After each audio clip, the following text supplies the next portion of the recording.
زما وطن زما وطن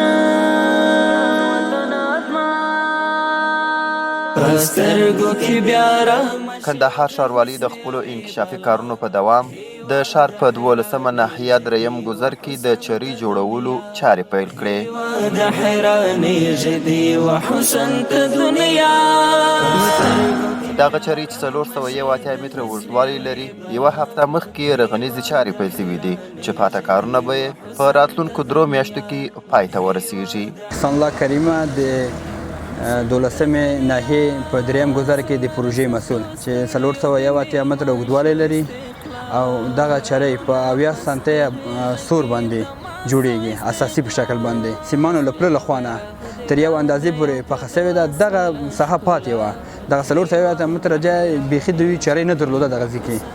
د دې 80 سانتۍ لوړوالی دی، 80 سانتۍ سور دی، دوه دیواله لري چې هر دیوال 80 سانتۍ سنګکاري ده او دا ډېر اساسي او یو ګټور هغه به د محل د خلکو لپاره. په دغه رغنیزه پروژه کې هر ورځ 10 کسانو ته د کار کولو زمینه برابره شوې ده. 3 کسان په مسلکي ډول او 20 کسان په غیر مسلکي ډول په کار کولو بوخت دي. نن مې اجمه محمد شاه دی، مخکې مې ژوند د روزانې و، دلته هم روزانه د داخل شکر دی الحمدلله، پیسې هم ډېرې دي، کار مې هم دایمي دی. مخکې به مې 2 ورځې یو ځای کار کوه، 2 ورځې بل ځای کار کوه، اوس خو دا ځای نږدې دی، خپل د ساحې کار مې ډېر خوشحاله ډېر راضي. زه خپل جمیل احمد مجددي یم. بس موږ د کار سره ډېر خوشحاله یو، د خپلو انجینرانو سره، د خپلو کارګرو سره او د ښاروالۍ څخه ډېر خوشحاله یو.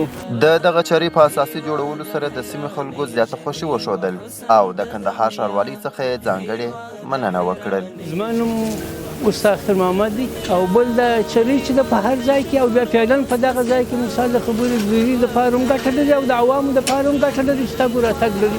نوم مې محمد کریم دی. زموږ د دوکانو مخ ته دا چرۍ شروع کړې د ښاروالۍ، بس اوبه درېدلې، موټران نه سوای راتېر دی دوکانو مخ ته، ستونزې ډېرې وې. هغو نو خلک هم په کار اخته دي، دغه ولس دی ورور خپل کار کوي، خدمت کوي.